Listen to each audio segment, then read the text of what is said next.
Hello ladies and gentlemen, and welcome to this, another episode of 10 years ago now. Tonight we're going to do a show that I remember being really good, to the point where I obviously went out and bought it. Was it as good as I remember? We are about to find out, are we not? Oh yes, fresh pad, yes! If you would like my old pad, let me know. I mean, you won't be able to read my handwriting, but yeah, it'll be my pad. It's just a pad, an A4 pad, full of my notes. Hey. Anyway, so what I thought I'd do is I thought I'd let you know what's happened in the WWF since Judgment Day, because at this time, between now and like October time, there was a shitload of stuff going on. Well, between now and Survivor Series, wasn't there? The whole invasion shit and the whole alliance bollocks. There was a lot of stuff going on, wasn't there? So what I've done is the first page of notes is just to let you know what's been happening since Judgment Day in May. So, here we go. On the Raw after Judgment Day, we had two big things of importance. The first one is Kurt Angle's gold medal ceremony, his reenactment of when he won his gold medals. It was an interesting, fun little thing until Shane McMahon came out. He cut a promo that didn't really make a lot of sense until he mentioned that one of the things that W stands for is wussy.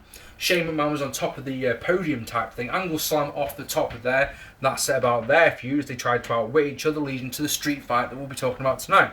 Also, on that same show, the two-man power trip, Triple H and Stone Cold Steve Austin lost the tag team championships to Chris Benoit and Chris Jericho. And of course, the thing that's remembered about this match is Triple H tore his quad, halfway through the match. You've got to give Triple H credit, whether you like him or you completely loathe him, for finishing the match. One of the spots that he took was a Walls of Jericho, which I can't imagine with half your quad hanging up your leg how much that one hurts. Oh yes. So yeah, I thought it was a 4-star match, by the way. Yeah, one of the best Raw matches that's ever been, despite the injury. It was absolutely superb. Someone is stalking the Undertaker's wife. Why would you do such a thing? Why? The Undertaker will kill you. Basically, they've been showing clips of Sarah, the Undertaker's wife, with this voiceover. And what was funny, one of the funny things at the time, is that it was just a voice slowed down. So some bright spark went, instead of just accepting it as a voice, some bright spark just speeded it up. And who was the voice? Yeah, that's right, it was Vince McMahon. So Vince McMahon is the stalker, went out all the headlines on the dirt sheets at the time, That's funny stuff. It was a move that made zero sense. I should probably talk about this when we talk on about the show, but it's a move that makes zero sense when it was revealed to be DDP, Diamond Dallas Page. Now, it makes no sense because everyone who had ever watched WCW or knew a bit about wrestling knew that DDP was banging the lovely and fragrant Kimberly. Why would you want to stalk Sarah, who isn't, bad, but not the most attractive, not as attractive as Kimberly, by any stretch of imagination. The other, of course, the thing about this is that DDP's whole MO was, make me famous! I'm sure you remember him shouting it. Thing was, he was a 3-time WCW champion, he had a book about Ovrall, he'd been in various films, he was already famous. The whole point, we'll talk about that a lot more, I guarantee, in a bit. TLC 3 happened between Judgment Day and King of the Ring. A fucking superb match. As Chris Jericho and Chris Benoit defeated the Hardys, the Dudley Boyz, and Edge and Christian in a great match. That was the match where Chris Benoit injured his neck, by the way. Just so you know. Austin defeated Benoit in a great match with a shit finish in Canada, where they did the Montreal finish where Vince McMahon rang the fucking bell with Stu Hart in the front row. Come on. Next on SmackDown, that was on Raw. On SmackDown, Austin beat Benoit again, but in that match, Benoit, I'm sure you remember it if you watched Raw at the time, yeah? Benoit hit 10 German suplexes in a row on Austin. Brilliant.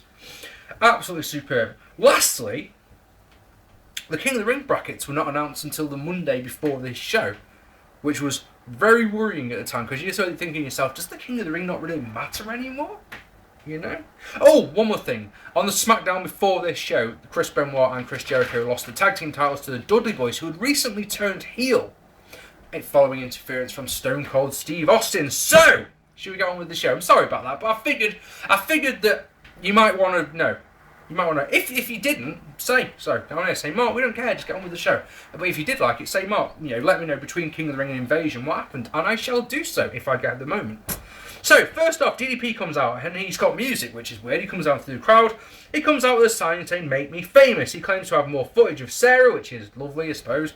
He's in the front row, and he has a front row ticket. Now, this show had been sold out for about 2 months. So how he got his front row ticket beats me. It really does. So, our opening contest was Kurt Angle defeating Christian in an OK King of the Ring semi-final match. Christian gets a few punches in, but then he's taken down by Angle. Neckbreaker gets 2 for Christian, who then controls until Angle hits a perfect belly-to-belly suplex.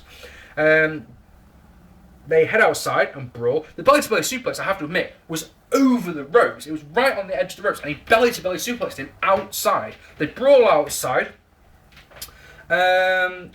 They go inside, but Christian gets knocked off the top onto the guardrail. Inside, Angle hits a gut-wrench suplex. Did you know, right, this is an interesting one, did you know that Kurt Angle is an Olympic gold medalist? I didn't know that.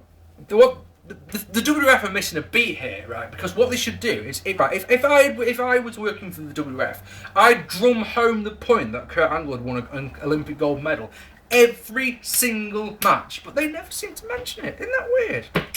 Bit of sarcasm there for you, don't you? Love it. Angle gets 2 off a vertical suplex. Christian gets 2 off an inside cradle, as does a nice suplex by Angle. Christian hits a leg lariat as Shane McMahon comes out. Arm-breaking moonsault down. Doom!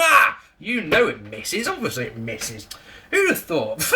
Lovely net breaker by Christian, gets 2. He goes for the Unprettier, but Angle turns it into an ankle lock. Christian gets to the ropes. Unprettier, but Shane pulls Christian out, so Angle Slam can get the win at 8 minutes and 17 seconds. I could have done without that screwy finish. Obviously, this was a good match. It was 2 stars.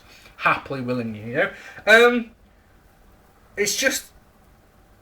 Oh, man, right. Everyone knows who's watched my videos for a long time will know that I'm not the biggest fan of the King of the Ring. And I've explained why many times. I think it's a stupid concept that so few people have, capitalised on winning the King of the Ring and gone on to do something good. Now I'm sure you're sat there going, but what about such and such and what about such and such? No. There's only 2 people out there who I believe benefited from the King of the Ring, right? The first one's Kurt Angle, and he was going to be a star anyway. The second is Brock Lesnar, and he was going to be a star anyway. Every single other person who won the King of the Ring did nothing with it.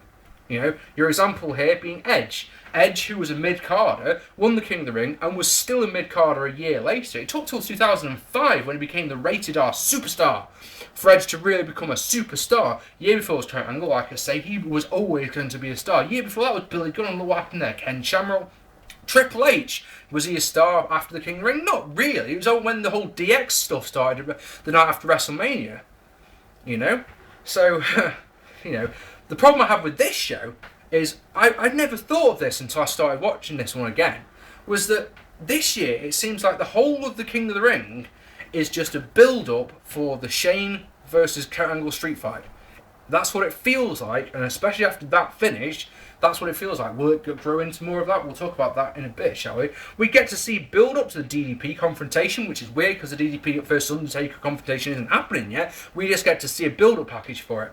Paul Heyman interviews DDP, while I'm thinking to myself, I paid for this, 20 or so minutes into a wrestling show that's had 8 minutes of wrestling on it. Yay. While he's talking, we see camcorder footage of DDP, which is nice. Yay. Next, Edge defeated Rhino in a King of the Ring semi-final match. Slugfest to start, Edge hitting a nice leg lariat, lots of brawling, including on the outside, where referee doesn't bother counting them out, which irritates me. It's WCW all over again by the looks of things. They brawl outside for ages, and the referee just doesn't bother. He keeps saying, come on, get back in the ring, doesn't bother counting them out. Weird. Rhino pulls off a turnbuckle pad, then whips Edge into it rib first. Rhino then starts to work on Edge's ribs as the crowd completely die. And I mean, pin drop quiet. And just to make it that little tiny weeny bit better, Rhino puts a body scissors on. And you're just like, oh! And to the point where Jim Ross says, when was the last time you saw someone use a body scissors? And you're like, it's because it's a boring move. It's a boring move that no one wants to see. Power slam and Rhino goes up top, hits a splash for do. Edge hits a flapjack and a neck breaker. He gets 2 off a sunset flip, spine buster by Rhino. He calls for the gore. which is the first thing to pop the crowd the whole match, it has to be said. Edge hits a spear, so we've got a double KO leading to Rhino getting a 2 count. He goes for the gore again, but eats exposed turnbuckle, enable Edge to hit the Impaler for the win. 8 minutes and 53 seconds. Crowd hated every second of it. I couldn't be arsed by it in the slightest. It was a proper me match. It's a half a star because I'm so very, very nice.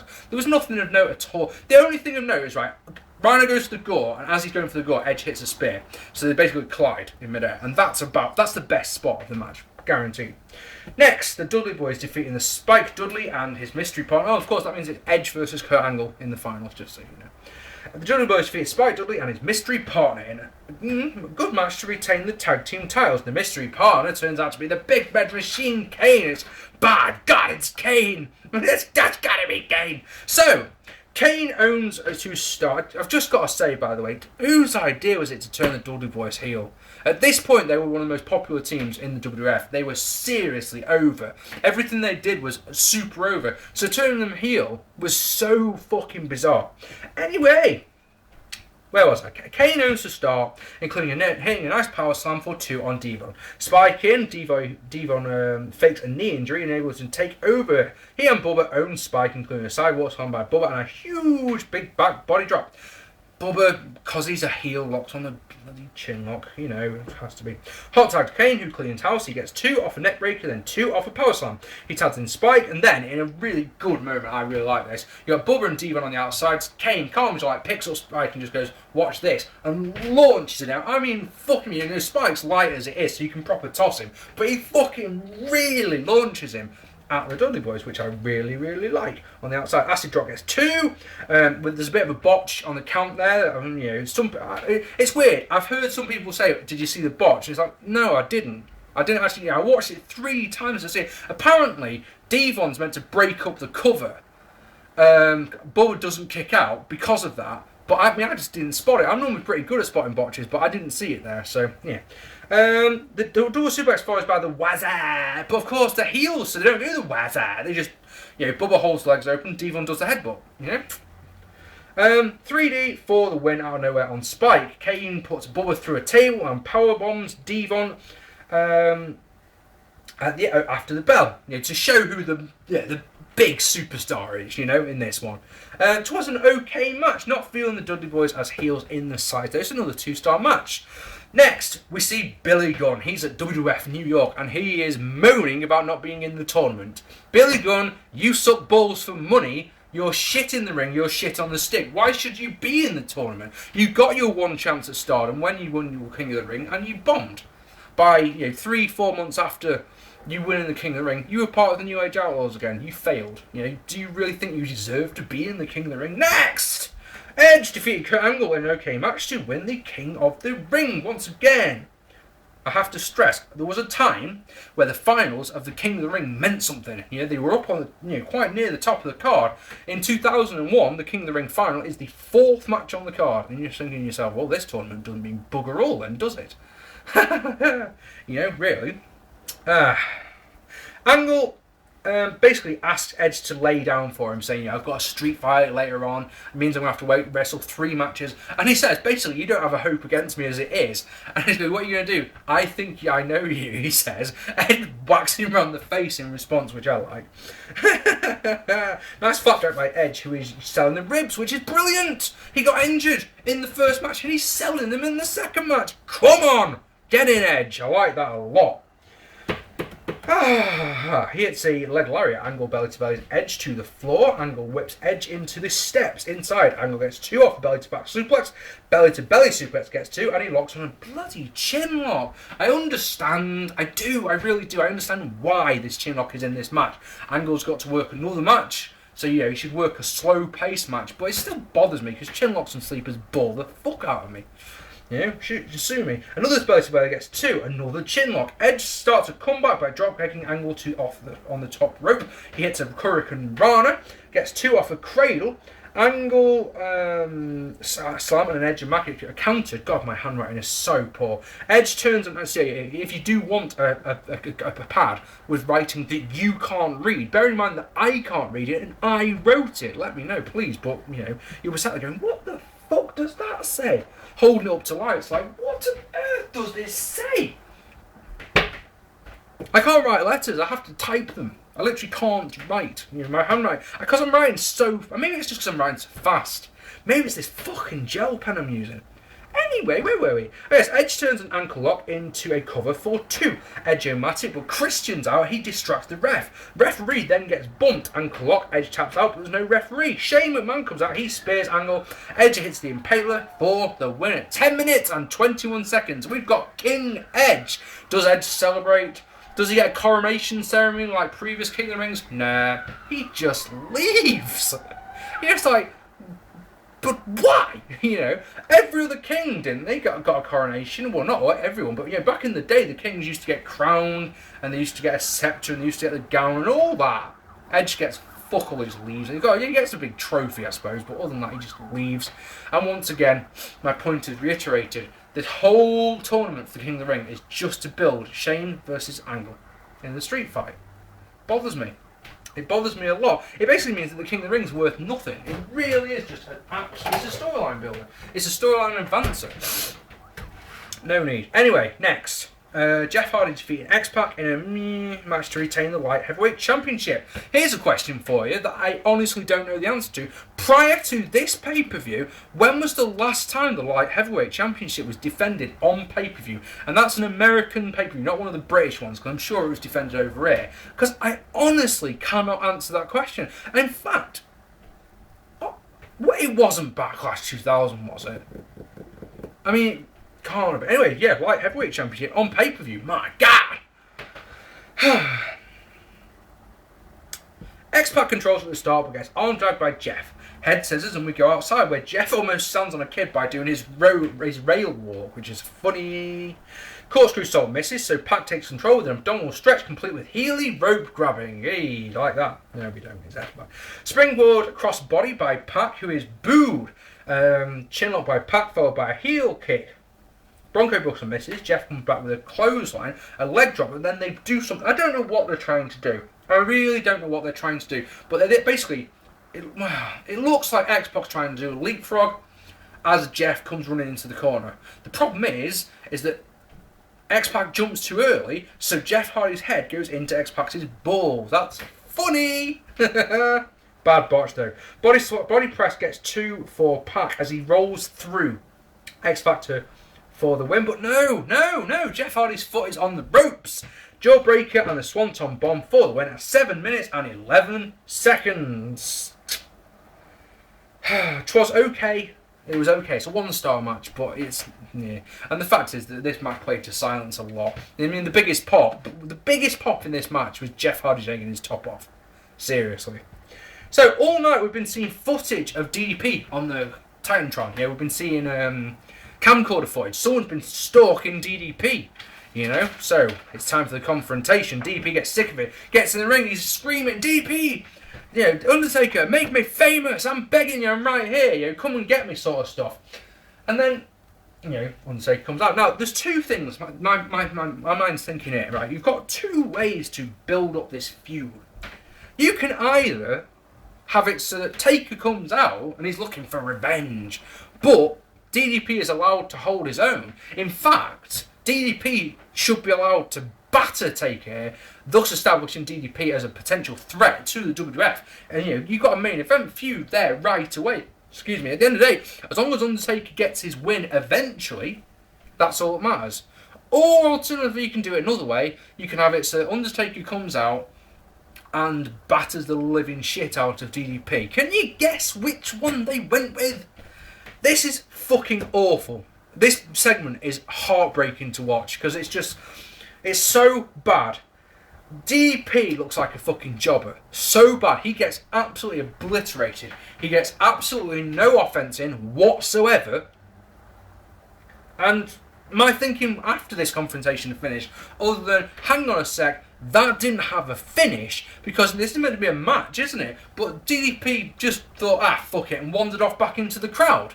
But yeah, my big thing coming from this one was, it doesn't really bode well for the invasion, does it? You know, if this is how the way that WCW main eventers are going to be treated, you know, this invasion's going to suck cock, isn't it? You know? Huh. Anyway, this show so far, I think you'll agree, has been quite average. The best match, there's been a couple, but the best match has been 2-star matches. You're running at a very, very average, aren't you? Fortunately, the top 2 matches, they deliver the goods. So, bear with me a sec. I'll just have some delicious milk. Ooh, that's cold. So, Kurt Angle defeated Shane McMahon in an absolute superb street fight. So, Angle starts off with technical wrestling and a suplex. Shane potatoes Angle, which is just brilliant. Because you see, he's been throwing work punch, and then he just goes bam, bam, bam. And you see Angle cover his face. And then the next time you see Angle, he's got a cut above his right eye and there's blood pouring down his face. Angle's pissed off for the rest of the match with Shane. It's brilliant. Anyway, Angle offers Shane a down position, is what I believe it's called. It's where you stand on all fours. It's a wrestling, an amateur wrestling thing. Shane tries to wrestle him. You can probably imagine how that goes. He gets absolutely fucking owned. Gut wrench, suplex followed by a pair of belly to bellies. Angle offers the down position again, but you see this time Shane's smart. He doesn't try and wrestle him. He punts him in the ribs, which is just great. Shane then takes control with a leap off over the announce table, which is just spectacular. He finds a kendo stick, uses it to the point where it breaks, and then arm drags Angle into the guardrail a couple of times. I really like that. He gets a table and some weapons and unloads with him. And then he does this really bad looking sequence where he does an ankle lock, which is horrible looking, a DDT, which is alright, and then an absolute piss poor sharpshooter. Don't do submission moves, Shane. It's not your strong point at all. Angle uses the stick to break it. Rights get 2 for Shane. He uses a trash can, then goes up top and hits a shooting Shane press. But it misses, and he goes face first into a trash can. Fun times. Angle drops Shane to the outside and he suplexes him on the aisle. Then they head up to the entrance and the shit gets real because, bearing in mind that most people would say that the most brutal thing they've seen in the WWF was Mick Foley's bump off the top. I reckon this probably ranks as a close second because this is just brutal. Angle gets Shane up at the entrance and belly to belly suplexes him into a pane of glass. Problem is, the pane of glass doesn't break, and the thud that when Shane's head lands on the concrete is just horrible. It really is not nice. So it's on a different page. They try it again. This time the glass breaks. It's a fucking superb spot. It really is. The problem is bits of glass go everywhere. So Shane is now bust open all over his face, all over his arms, as is Kurt Angle. He's got blood coming out of his left arm, loads of it. And the thing is, you think to yourself, that's enough, but no, oh no. Angle wants to do it again. So he suplexes Shane into another pane of glass. It doesn't break. So he does it again, and again it doesn't break. On the second time, though, Angle's got the smartness, the cleverness to catch Shane as he goes down instead of just making it so his head slams into the concrete for the fucking second time. Third time, as it actually would be. Angle then gets frustrated, and in one of those, oh my god, proper holy shit moments, gets Shane's head and just throws him through the glass. And you're like, wow. That was hard fucking core. I don't like hardcore matches, as you know, because they're just generic weapon shots. I was marking out like a bandit for this on the night. I was marking out like a bandit for this when I wrote this shit down. I was fucking loving it.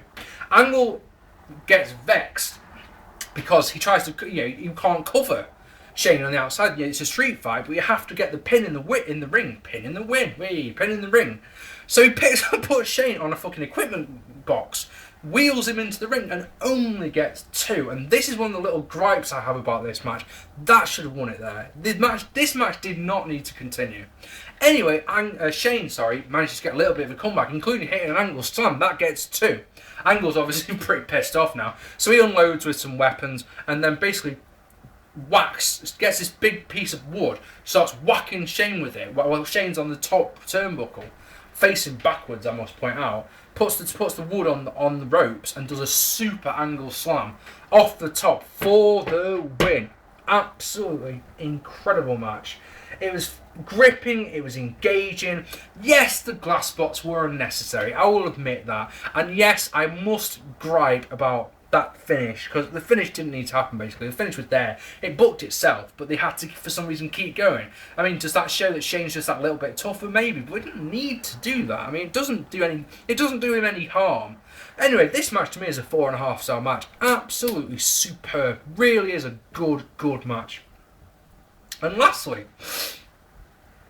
obviously, there's no. I don't think you can. There is a match out there that could have followed that, but they had to try. As Stone Cold Steve Austin defeated Chris Jericho and Chris Benoit in a good triple threat match to retain the WWF Championship. Austin had been waiting for Vince McMahon all night. You'd seen a couple of skits backstage where he'd rang Vince to say, what are you doing here? Why aren't you here, basically? And also, from the very top set, I haven't mentioned this yet, from the very start of this show, there was a rumour going around that if Jericho or Benoit won this match, they were going to defect to WCW.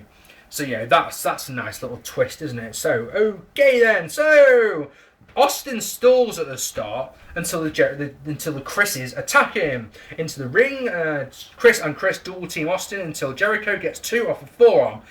Benoit pulls him off. J2J then attacks Benoit, walls on Austin, which Benoit breaks by suplexing Jericho to the outside.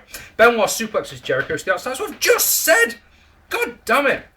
Heyman mentioned that Benoit never lost the WCW Championship, which is an interesting point, because I don't remember any point anyone ever mentioning that Benoit beat Sid Vicious to win the WCW Championship and then left WCW the next day.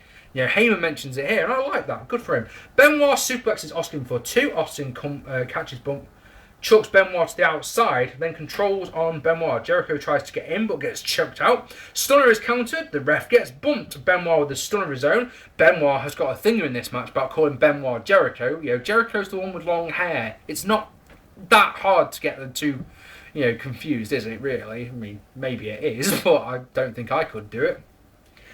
Benoit uses the belt for 2 as Jericho breaks it. C and C, which is Chris and Chris. Obviously, I'm just going to keep calling them C and C if I have to. Brawl on the outside. Jericho gets 2 on Austin, who is still out after the belt shot.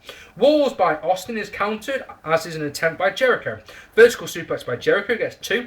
Spinebuster by Austin, followed by a Russian leg sweep. Main event sleeper by Austin, but Jericho suplexes out of it and hits a clothesline, a bulldog, and then a lion salt, which misses. There's press as Benoit gets a chair and owns Jericho. Evil chair shot. Stunner for Benoit. Austin covers Jericho for 2, because of course Jericho had just been eating the chair.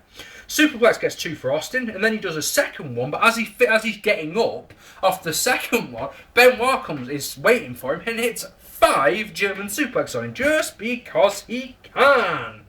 Austin goes low to prevent German suplex number 6, but the 2 C's get the crossface and the walls of Jericho combo. Austin taps out, but you can't do that. You can't put 2 submission moves on one guy. It's not elimination rules, so the match continues.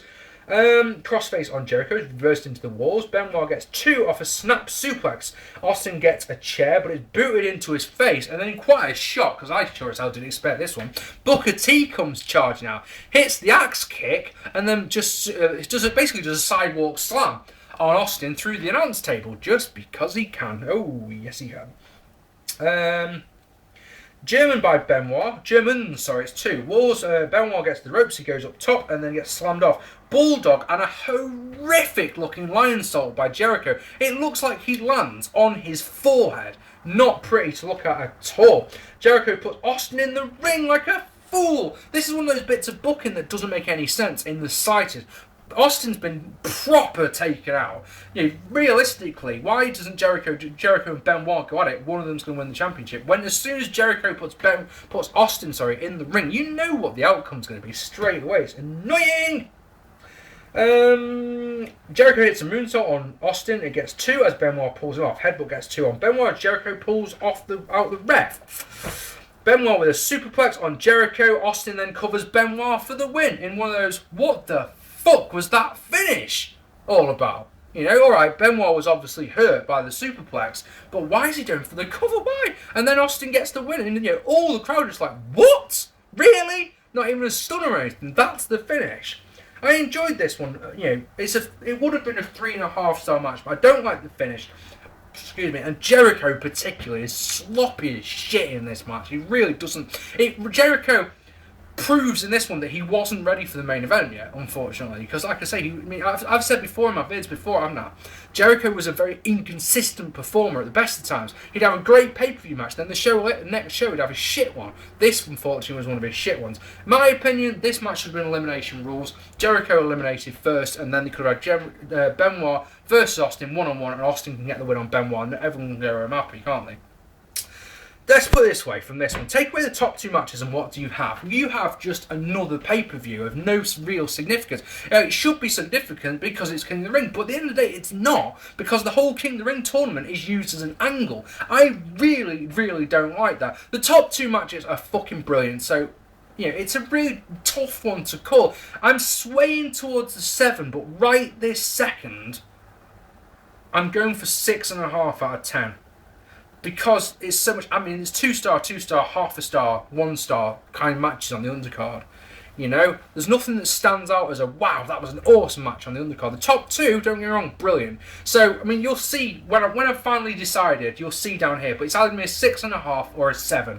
I'm going to have a think about it while this vid's uploading. I have been Mark P. This has been 10 years ago, King of the Ring 2001. Next up is one that I'm sure a lot of you are going to be looking forward to, because next up we're going to do the Invasion. But what I'd like to do before we get to the Invasion pay-per-view is that I'd like to review I'd like to talk about the Raw where the Alliance was formed, because that was a historic Raw, was it not? Alright, so ladies and gentlemen, if you liked me putting the info at the start, please let me know. I'd love to hear your thoughts about this show. What was I going to say? Oh yeah, if you haven't already, hit that subscribe button. I've been Mark P. I'll see you all very soon. Take it easy, guys.